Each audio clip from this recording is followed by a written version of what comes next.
My name is Michelle Williams, 25 years old. I have a husband who is 6 years older than me. We've been married for 2 years now, and in both good and bad ways, our relationship hasn't changed. Even now, my husband often tells me, "I love you." Although this straightforward expression of affection can be embarrassing, I'm honestly happy that he continues to say it. However, there are times when I wonder if he truly loves me. This is particularly the case when he prioritizes his parents over me. Before we got married, I wasn't too bothered by it. When he canceled our dates to prioritize his parents, I thought, he's kind and is even a family-oriented person, and I was impressed. But that was because I thought his priorities would change after we got married. I never imagined them to remain same even after marriage. I couldn't broach my concern to my husband or in-laws at this point, but I was truly upset when my husband went on a trip with his parents on our wedding anniversary. At first, he seemed to not understand why I was angry, but when he realized it was our anniversary, he apologized desperately with an "oh no" expression. Although I had no intention of forgiving him immediately, after hearing his desperate apology and the story that he took his parents on a trip to make up after a fight, I couldn't stay angry. However, some resentment remained deep inside my heart.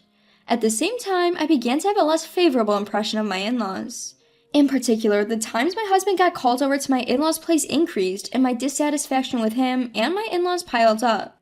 If a similar situation ever occurs again, I decided to directly talk to my in-laws if my husband were to ever prioritize them over me on some kind of anniversary again.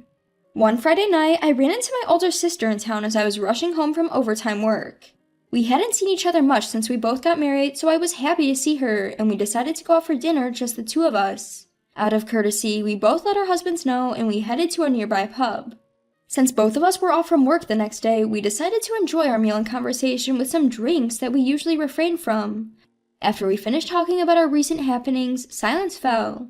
As I sipped my drink and thought about the next topic of conversation, my sister suddenly started chuckling. When I asked her what was wrong, she just said she remembered something funny. She didn't seem to want to talk more about it, but when I insisted she tell me, she reluctantly started speaking. "You know, the other day, I saw someone who looked just like your husband." I was taken aback as I wasn't expecting that. As I urged her to continue, my sister said, "Well, he was with a child, so I knew right away that it wasn't him, but he looked so much like him that I did a double take, and because of that, I ran into a lamppost." She then lifted her bangs. I could clearly see that her forehead was swollen. I drew attention from the people around me, and I was so embarrassed that I quickly ran away. I felt sorry for my sister who was starting to complain while fixing her bangs, but I couldn't help but laughing at my reliable sister's mishap. I thought I'd tell my husband about the story I heard from my sister when I got home, but I completely forgot and fell asleep. Moreover, I felt ill the next day. I'd been laid down in bed, completely taken down by a dreadful combo of sore throat, chills, and fever. My symptoms, far from abating, only got worse, and I was contemplating whether or not to see a doctor when I heard some noise. When I went to check it, there was my husband John preparing to leave with his Boston bag in hand. I called out to his retreating back in a panic. "Where are you going?" John shrugged his shoulders and slowly turned around. Although I wished he would stay by my side given my poor health, he seemed oblivious to my feelings and said, "I've promised my parents to take them to a spa today. I'll be back later," with an unapologetic expression.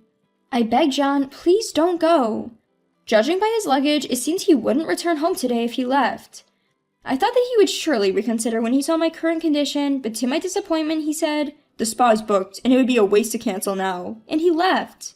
For a few minutes after John left, I was in a daze. I felt as though I had been abandoned by my husband, but staying there wouldn't bring John back. I gave up and went to bed.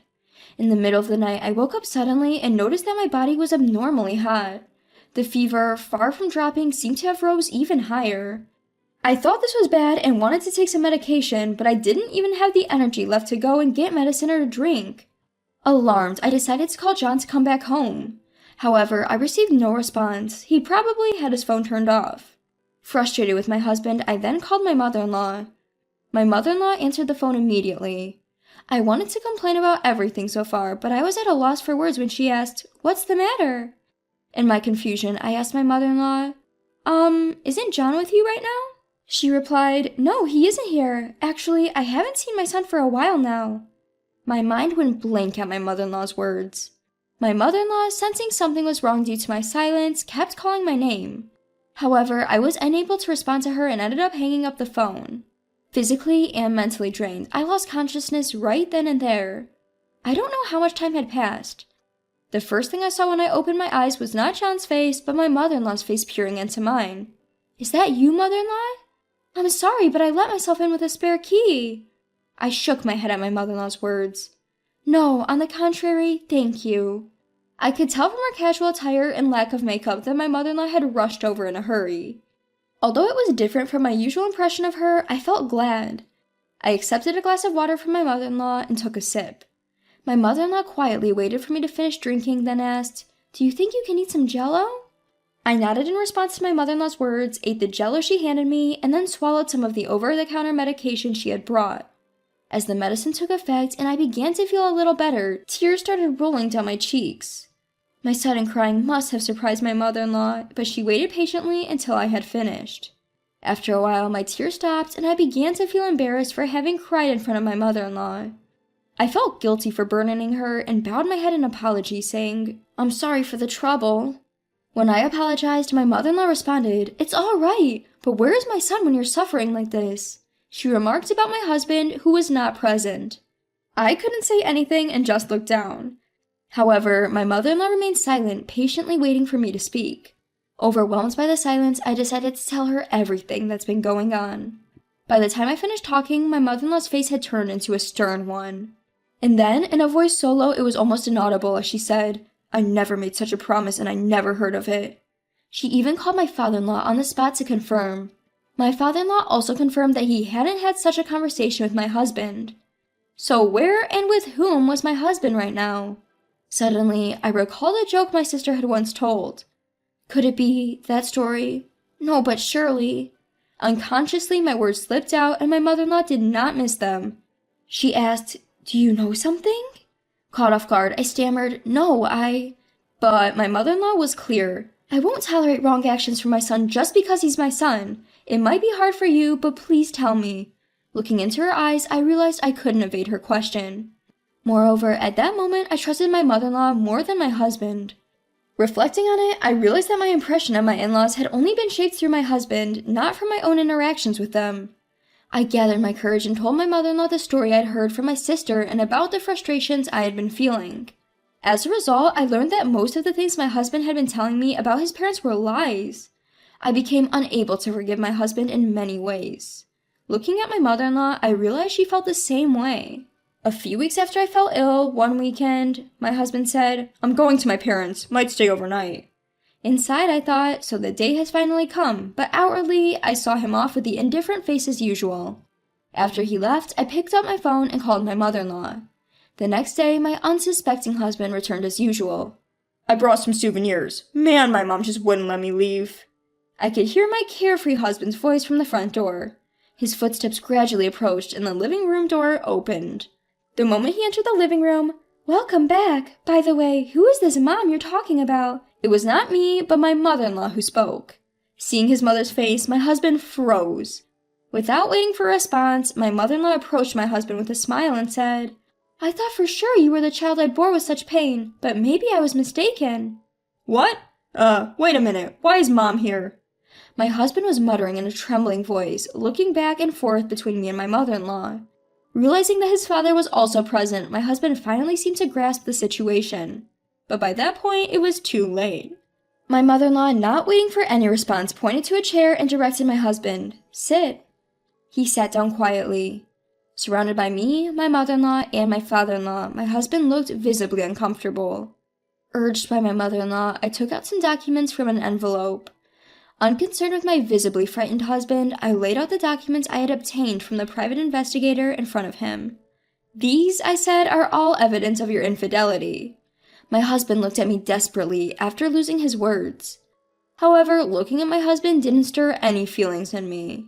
Without revealing any of my inner relief, I told him, "Your mistress should be receiving a certified letter detailing everything soon." Upon hearing that, my husband stood up and yelled in panic, "Please don't do that. She is a child." Surprised at my husband's statement, I asked, "So? That's none of my business. If you felt sorry for the child, why didn't you break up with me before starting a relationship with her?" My husband opened his mouth, but he was unable to find any excuses and sat back down. I had learned from the private investigator that my husband's mistress was a single mother, and her child's father was unknown. Whether my husband knew this or not, I didn't know. Eventually, my husband managed to squeeze out the words, "They have no one but me. I can't abandon her and her child, but I truly love you and care about you." His words were incomprehensible, yet he spoke with a serious look. Hearing my husband's words, I was overwhelmed with disbelief.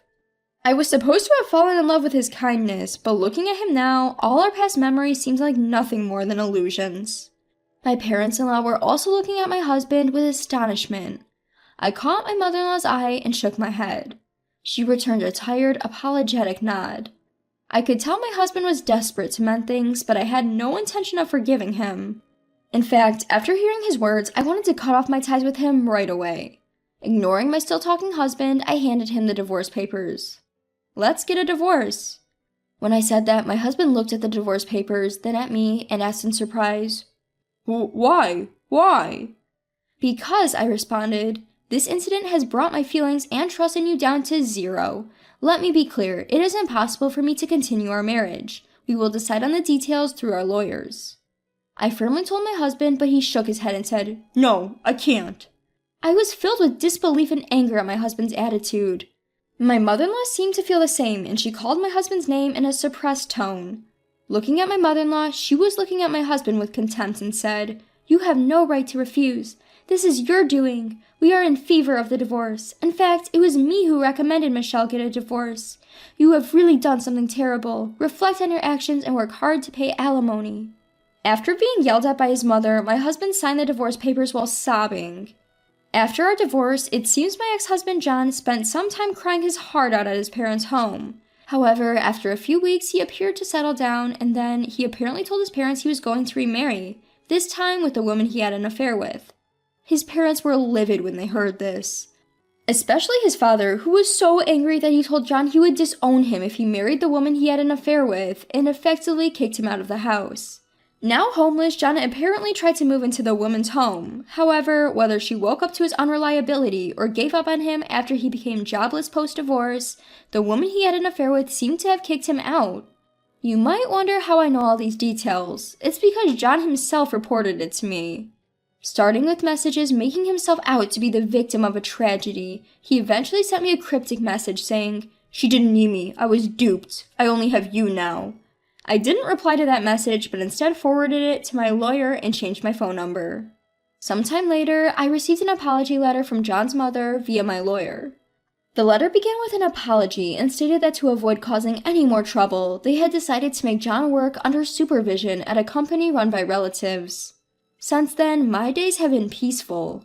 Right now, I'm living at my parents' home, but I'm planning to start living alone soon. My parents told me that I can stay as long as I need to, but I want to move out as soon as possible so as not to cause them any more worry. My sister Sarah tends to come home frequently when I'm around, worrying about me. In the time following my divorce, there were days when I felt mentally unstable, but I have since regained stability thanks to my family. I believe that in the not-so-distant future, I will be able to move out and start on a new path.